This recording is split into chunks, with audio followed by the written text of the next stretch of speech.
नमस्कार दोस्तों, मेरा नाम है अंकित त्रिपाठी। आप इस वक्त देख रहे हैं FX9 इंडिया, जो कि एक डिजिटल प्लेटफॉर्म है। और इस समय विश्व विख्यात नैमिषारण्य में हम खड़े हैं, व्यास गद्दी, जिसका महत्व क्या है यहाँ पर, और व्यास जी गद्दी यहीं पर स्थापित हुई, इसका उद्देश्य क्या, और यहाँ पर व्यास जी कब आए और कितने दिनों तक ठहरे, और यहाँ पे क्या क्या हुआ उसके बारे में। तो पंडित जी, सबसे पहले नाम आपका? धर्मेंद्र शास्त्री नाम है और व्यास गद्दी आश्रम में वर्तमान में पीठाधीश महंत के रूप में विद्यमान हूँ। और देश विदेश में ये जो हमारे धर्मार्थी रहते हैं, यहाँ आते हैं, उन सबका आस्था का केंद्र सबसे बड़ा स्थान व्यास गद्दी है। और यहाँ पर बद्री नारायण से पधारे थे वेद व्यास जी। तीर्थ नैमिषारण्य तो सतयुग का है, लेकिन द्वापर के तृतीय चरण में महर्षि वेद व्यास जी नैमिषारण्य में पधारे थे, यहाँ आए थे। हाँ।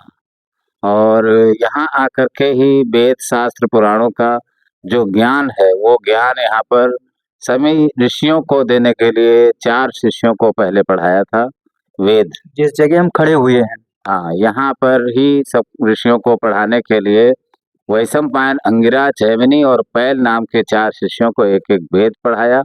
और 6 शास्त्र 18 पुराणों का ज्ञान श्री सूत जी महाराज को और सुखदेव जी को दिया था। बाद को सुखदेव जी ने राजा परीक्षित जी को शुक ताल में 7 दिन में भागवत की कथा को सुनाया। और सूत जी ने 1000 वर्ष का एक ज्ञान यज्ञ नैमिषारण्य में किया था। उसमें सभी कथाएं सुनाई गई थीं। और उसमें बाद में पूछा गया था कि हमको कथाओं का सार सुना दीजिए, तब श्रीमद् भागवत की कथा को सुनाया था यहाँ पे।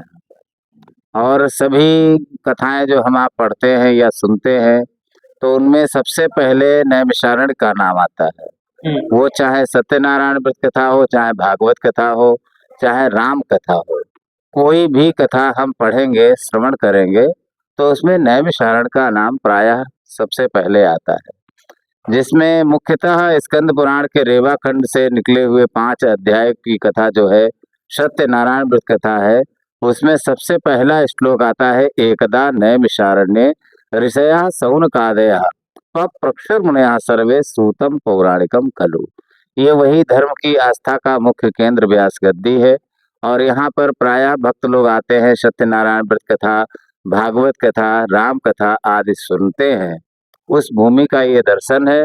और यहाँ पर भगवान वेदव्यास जी जब बैठे थे, ऋषियों को उपदेश किया था, तब ये बराबर भूमि थी। सम भूमि पर भगवान वेदव्यास जी बैठे थे। बाद को इसको कोनिकल शेप में ऋषियों ने, शिष्यों ने बना दिया, जिससे कोई दूसरा वहां पर पैरादी न रखे। पिरामिड आकार का बनी हुई ये गद्दी है। जी हाँ, पिरामिड आकार में इसीलिए बना है, जिससे किसी का अनजान में भी पैरादी न पड़े।